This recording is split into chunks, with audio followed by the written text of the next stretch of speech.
نحمده ونصلي على رسوله الكريم اما بعد فاعوذ بالله من الشيطان الرجيم بسم الله الرحمن الرحيم رب اشرح لي صدري ويسر لي امري واحلل عقدة من لساني يفقهوا قولي ربي زدني علما اللهم فقهنا في الدين آمین یا رب العالمین۔ لاسٹ سیشن میں ہم نے دیکھا کہ نبی صلی اللہ علیہ وسلم خیبر پر فتح حاصل کی ہے، یعنی خیبر جہاں یہود رہتے تھے اب وہ جگہ مسلمانوں کے رول میں آ گئی تھی، اور اس خیبر کی جنگ میں مسلمانوں کو بہت زیادہ مال غنیمت ملا۔ انفیکٹ ہر ایک صحابی جو اس جنگ کا حصہ تھے ان کو بہت سارا مال ملا۔ انفیکٹ ایبیسینیا سے جو صحابہ آئے تھے، جعفر رضی اللہ عنہ اور ان کے ساتھ جو بھی ڈائریکٹلی خیبر آئے تھے جنگ کرنے کی نیت سے، ان کو بھی بہت سارا مال غنیمت ملا، اور اس طرح نبی صلی اللہ علیہ وسلم پولیٹیکلی اور فائنینشلی خیبر پر کنٹرول کیے۔ اور نبی صلی اللہ علیہ وسلم کی ان یہود کے ساتھ جو خیبر میں اب بھی رہ رہے تھے، ان سے یہ ڈیل ہوئی تھی کہ وہ لوگ جتنا بھی اناج اگائیں گے اس کا 50% مدینہ کو جائے گا، ٹھیک ہے؟ اور اس میں بھی مسلمانوں کے لیے بہت بڑا پروفٹ تھا۔ ایک طرح سے دیکھا جائے تو ان کو اللہ نے حدیبیہ کی ٹریٹی کے وقت فتح دلانے کی جو بات کی تھی اس میں یہ جیت بھی شامل تھی، ٹھیک ہے؟ خیبر کی جیت بھی شامل تھی، کیونکہ اس جیت سے مسلمانوں کو بہت سارا مال ملا۔ تو دیکھیے کس طرح نبی صلی اللہ علیہ وسلم نے بڑی ہی انٹیلیجنٹلی اس سچویشن کو ہینڈل کیا، جس میں مسلمانوں کے لیے بہت فائدہ ہوا، رائٹ؟ جیسا ہم نے پہلے بھی کہا تھا، رائٹ، کہ نبی صلی اللہ علیہ وسلم صرف ایک ریلیجس لیڈر نہیں تھے، وہ پولیٹیکل، سوشل اور فورن افیئرس کو بھی بہت ہی خوبی سے چلاتے تھے، رائٹ؟ ایک وقت ایسا تھا جب ان مسلمانوں کے پاس کھانے کو ایک وقت کا کھانا بھی نہیں تھا، یہ لوگ دنوں بنا کچھ کھائے پیے رہتے تھے، رائٹ؟ اور وہ بھی ان کی آزمائش تھی۔ اب اللہ نے ان کو اتنا مال دیا کہ وہ لوگ ٹھیک سے کھانے لگے۔ عمر رضی اللہ عنہ نے کہا ہے کہ مسلمانوں کو پیٹ بھر کھانا خیبر کی فتح کے بعد حاصل ہوا، سبحان اللہ۔ تو اب جیسے ہی خیبر پر کنٹرول ملا، نبی صلی اللہ علیہ وسلم اس کے آس پاس کے جو ٹرائبز تھے ان کو بھی اسلام کا دعویٰ دیے، جہاں اور بھی یہود رہتے تھے۔ اب یہ جو ٹرائبز کے یہود تھے، ان لوگوں نے تو خیبر کا انجام دیکھ لیا، رائٹ؟ تو وہ لوگ اسلام پر نہیں آئے، لیکن اپنے آپ کو مسلمانوں کے ہاتھوں سرنڈر کر لیے۔ جیسے ان میں سے کچھ ٹرائبز تھے جس کا نام تھا فدق اور وادی القرآ یا تیمہ، یہ سارے ٹرائبز جو تھے یہ یہود کے ٹرائبز تھے، اور یہ لوگ اپنے آپ کو مسلمانوں کو سرنڈر کر دیے، ٹھیک ہے؟ تو یہاں پر بھی مسلمانوں کا رول چل رہا تھا، جس میں سے کہا گیا ہے کہ کچھ ٹرائبز ایسے تھے جو نبی صلی اللہ علیہ وسلم کے ساتھ یا مسلمانوں کے ساتھ جنگ کرنے کے لیے تیار ہو گئے تھے، اور جب جنگ کرتے وقت وہ لوگ ہار رہے تھے تو وہ لوگ اپنے آپ کو تب سرنڈر کر دیے، ٹھیک ہے؟ تو اب صرف خیبر ہی نہیں بلکہ خیبر کے سراؤنڈنگ ایریاز بھی جہاں پر یہود رہتے تھے، اب وہاں پر مسلمانوں کا کنٹرول چلنے لگا، ٹھیک ہے؟ یعنی مسلمان ان سارے ایریاز کو کنٹرول کر لیے، تو اب وہاں پر مسلمانوں کی حکومت ہوتی تھی۔ اور کہا گیا ہے کہ اسی وقت جب یہود کے کیپٹیوز لے لیے گئے تھے، ٹھیک ہے، جب یہ لوگ جنگ کر رہے تھے یہود سے اور ان میں سے کئی سارے لوگ سرنڈر کر لیے، تو ان کو کیپٹیوز بنا لیا گیا تھا، اور جب کیپٹیوز بنا لیا جاتا تو ان کو بندی بنا لیا جاتا تھا، رائٹ؟ تو اب جتنے بھی لوگ کیپٹیوز ہوئے تھے، جتنے بھی یہود کو کیپٹیوز کر لیا گیا تھا یا ان کو بندی بنا لیا گیا تھا، ان میں سے صفیہ بنت حیی یہ بھی موجود تھی، ٹھیک ہے؟ اور نبی صلی اللہ علیہ وسلم نے ان کو ضیاء بن خلیفہ رضی اللہ عنہ کو دیا تھا، ٹھیک ہے؟ لیکن صفیہ رضی اللہ عنہ، بیسکلی صفیہ بنت حیی رضی اللہ عنہ بڑے گھر کی تھی، رائٹ؟ وہ حیی بن اخطب کی بیٹی تھی، اور حیی بن اخطب کون تھے؟ وہ یہود کے لیڈر تھے۔ تو اب اس جنگ میں صفیہ بنت حیی رضی اللہ عنہ کے جو شوہر تھے ان کا قتل ہو چکا تھا، تو اب یہ وڈو ہو گئی تھی، ٹھیک ہے؟ تو جب نبی صلی اللہ علیہ وسلم نے ان کو ضیاء بن خلیفہ رضی اللہ عنہ کو دیا تھا، تو کہا گیا ہے کہ صحابہ نے نبی صلی اللہ علیہ وسلم کو یہ مشورہ دیا کہ کیونکہ صفیہ رضی اللہ عنہ ایک لیڈر کے گھرانے سے تھی، تو اس لیے یہ بہتر تھا کہ نبی صلی اللہ علیہ وسلم ان سے نکاح کر لیتے ہیں۔ تو جب نبی صلی اللہ علیہ وسلم کے سامنے یہ بات رکھی گئی تو نبی صلی اللہ علیہ وسلم نے صفیہ رضی اللہ عنہا کو پروپوز کیا شادی کے لیے. ٹھیک ہے. تو نبی صلی اللہ علیہ وسلم نے ان سے کہا کہ اگر آپ اسلام قبول کریں گی تو میں آپ کو آزاد کر دوں گا اور آپ سے نکاح کر لوں گا، اور مہر میں بیسکلی آزادی دے دوں گا. ٹھیک ہے.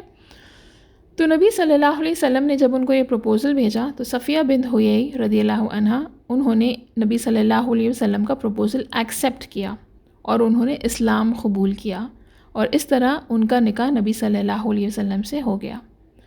تو کہا گیا ہے کہ صفیہ رضی اللہ عنہا کو یہ بات معلوم تھی کہ نبی صلی اللہ علیہ وسلم ہی اللہ کے آخری رسول ہیں. کیسے؟ کیونکہ جب نبی صلی اللہ علیہ وسلم پہلی بار مدینہ آئے، یاد ہے نا ہم نے ڈسکس کیا تھا کہ جب سارے لوگ جن میں یہود بھی شامل تھے وہ سب اپنے اپنے گھروں سے باہر آئے اور نبی صلی اللہ علیہ وسلم کو دیکھے، رائٹ؟ تو ان میں سے کئی سارے یہود کے لیڈرز بھی تھے اور حیی بن اخطب بھی ایک تھے.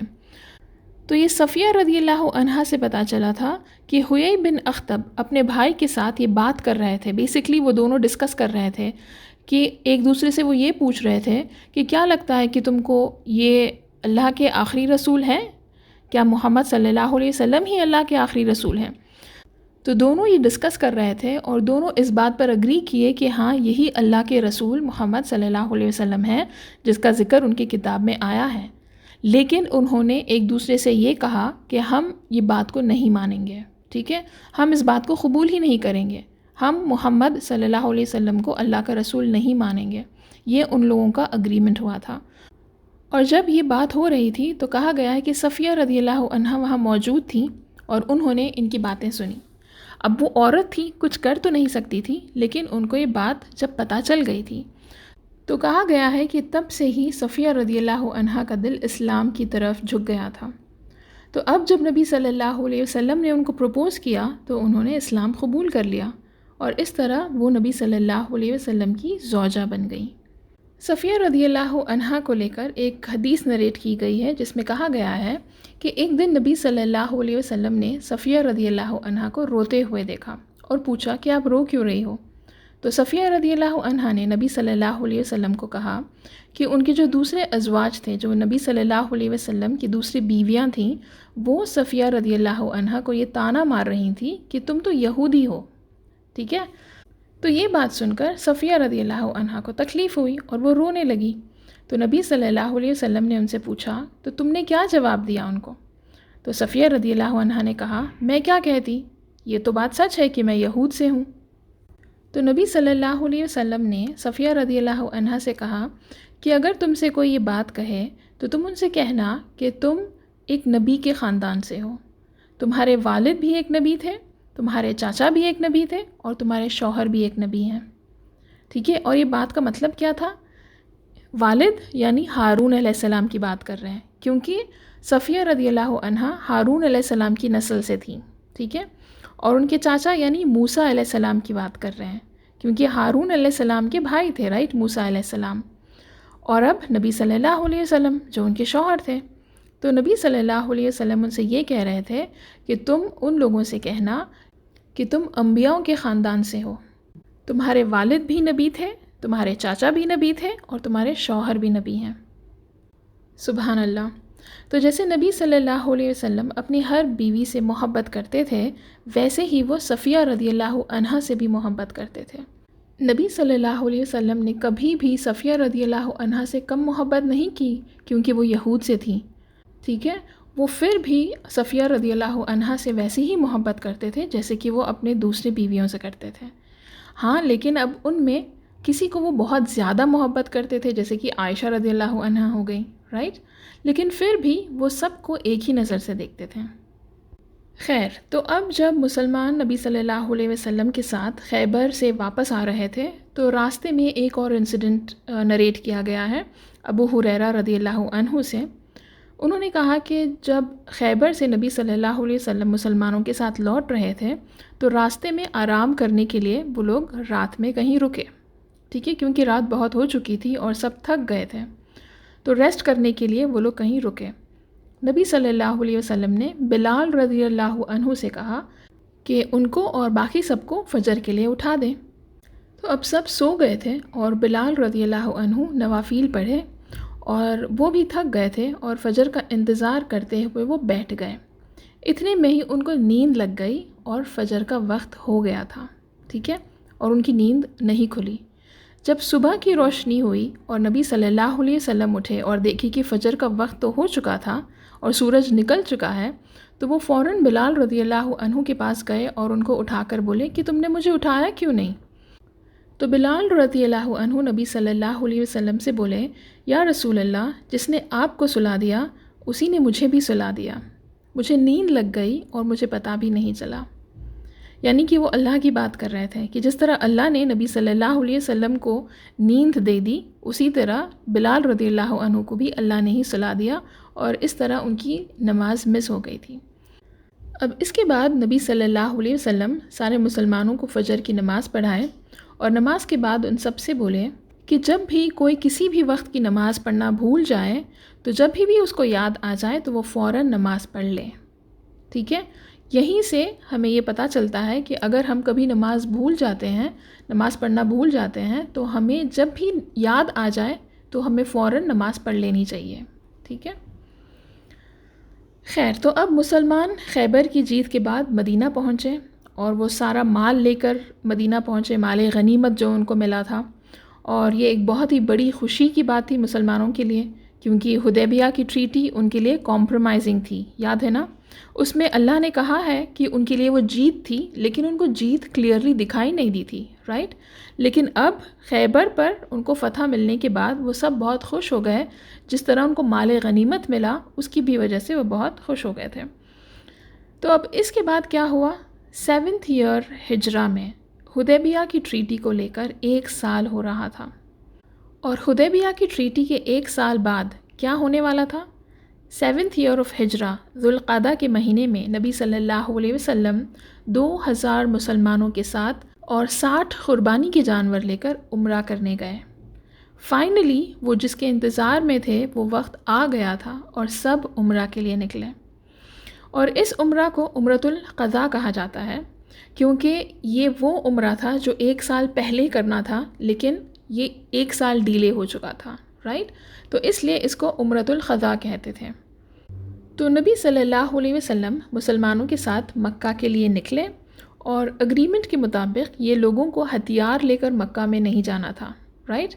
یہ ٹریٹی میں اگریمنٹ ہوا تھا کہ یہ لوگ جب عمرہ کے لیے آئیں گے تو اپنے ہتھیار لے کر نہیں آئیں گے مکہ میں۔ پھر بھی نبی صلی اللہ علیہ وسلم نے مسلمانوں سے کہا کہ وہ اپنے ہتھیار لے کر چلیں فار سیفٹی ریزنز، کہ کہیں کوئی ان پر راستے میں حملہ نہ کر دے، رائٹ؟ اور اب جب یہ لوگ مدینہ سے نکلیں تو یہ سب اپنے ہتھیاروں کے ساتھ نکلیں۔ تو جب یہ بات قریش تک پہنچی تو انہوں نے اپنے ایک آدمی کو بھیجا نبی صلی اللہ علیہ وسلم کو یہ یاد دلانے کہ ان کے بیچ یہ بات طے ہوئی تھی کہ وہ لوگ ہتھیار لے کر مکہ میں انٹر نہیں ہو سکتے۔ تو نبی صلی اللہ علیہ وسلم نے ان سے کہا کہ ہاں، ہمیں یاد ہے کہ ہمارے بیچ یہ طے ہوا تھا کہ ہم مکہ میں ہتھیار لے کر داخل نہیں ہوں گے۔ اس کا مطلب کیا تھا؟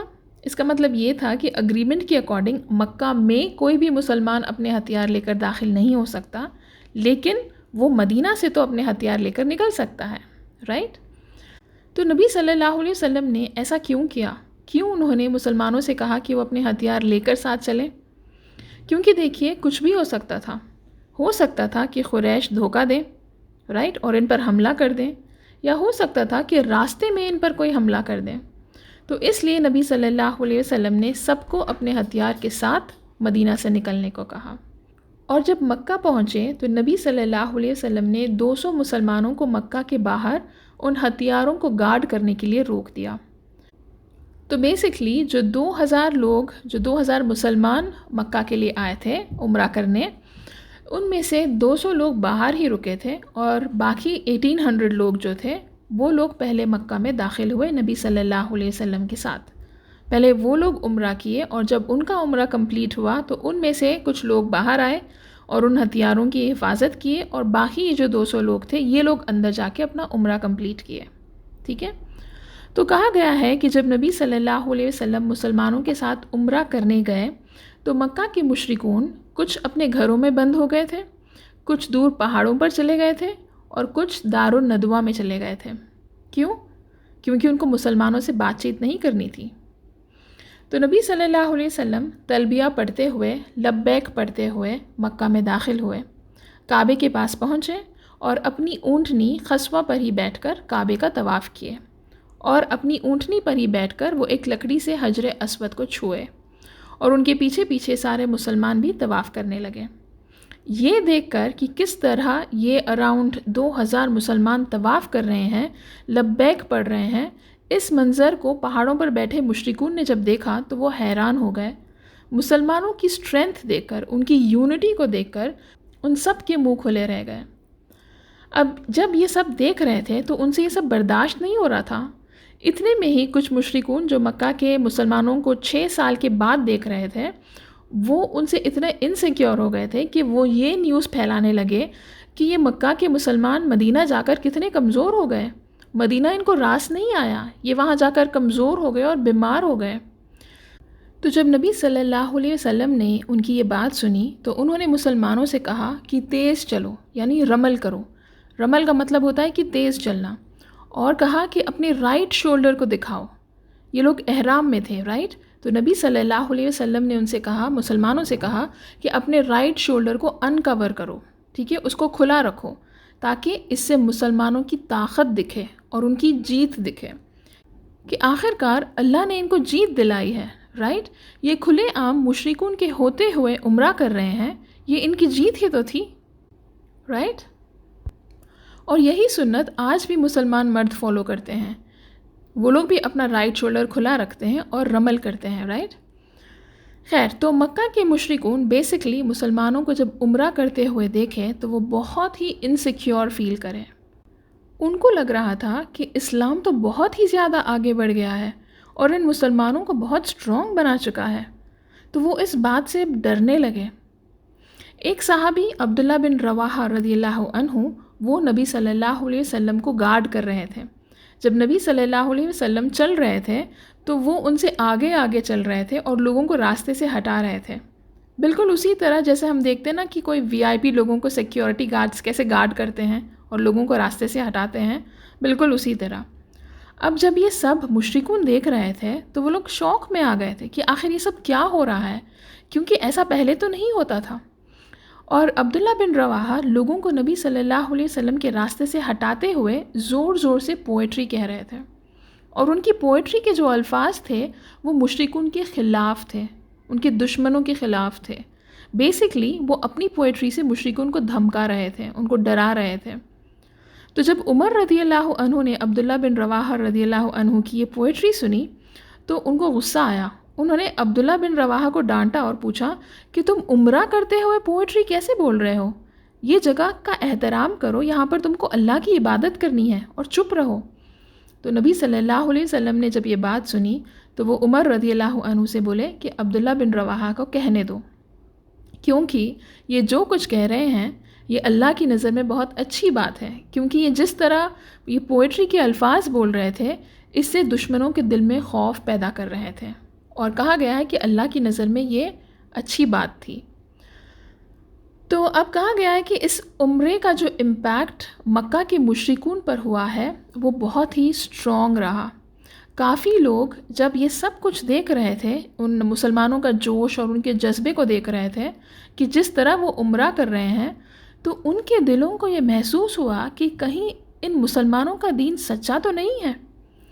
اور اس عمرہ کے بعد کہا گیا ہے کہ دھیرے دھیرے کئی سارے مشرکون اسلام پر آئے، لیکن ان میں سے بھی 3 ایسے لوگ تھے جس کے اسلام پر آنے سے مشرکون کمزور ہو گئے، جس کے بارے میں ہم نے لاسٹ سیشن میں بھی دیکھا تھا، رائٹ؟ وہ 3 لوگ کون تھے؟ عمرو بن عاص، خالد بن ولید اور عثمان بن طلحہ رضی اللہ عنہ۔ اور یہ مکہ کے بہت بڑے پرسنالٹیز تھے، by the way. Amr ibn Aas politically strong تھے، اور یاد ہے نا یہ کون تھے؟ یہ ان 2 لوگوں میں سے تھے جو جب مسلمان ایبیسینیا کو ہجرہ کر کے گئے تھے تو جب قریش نے اپنے 2 لوگوں کو بھیجا تھا، رائٹ، کہ یہ ان کے پاس جائیں، نجاشی سے بات کریں اور مسلمانوں کو واپس لے کر آئیں، تو ان 2 لوگوں میں سے عمرو بن عاص بھی تھے، ٹھیک ہے؟ دوسرے تھے خالد بن ولید، یہ تو مشرکون کے ملٹری ہیڈ تھے، رائٹ، جنہوں نے مسلمانوں کے خلاف کئی جنگ لڑیں۔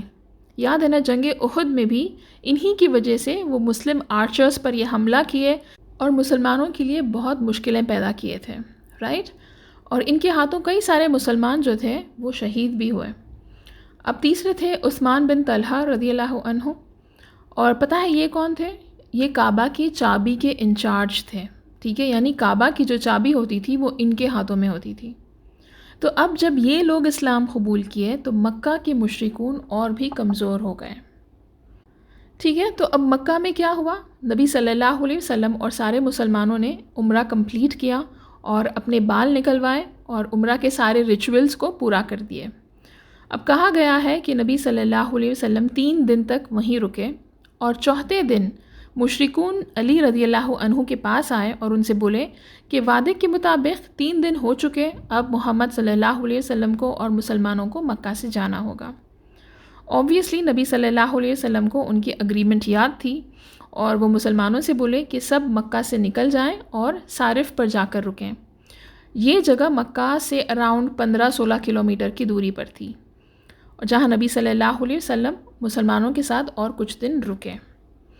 تو کہا گیا ہے کہ جب نبی صلی اللہ علیہ وسلم مکہ آئے عمرہ کرنے کے لیے، تو عمرہ کے بعد ان کے چاچا جو عباس بن عبد المطلب تھے، جو بھی مکہ میں ہی رہ رہے تھے، وہ نبی صلی اللہ علیہ وسلم کے پاس آئے اور ان کی بیوی ام الفضل کی بہن جس کا نام تھا برہ، ان کا رشتہ لے کر آئے نبی صلی اللہ علیہ وسلم کے لیے، ٹھیک ہے؟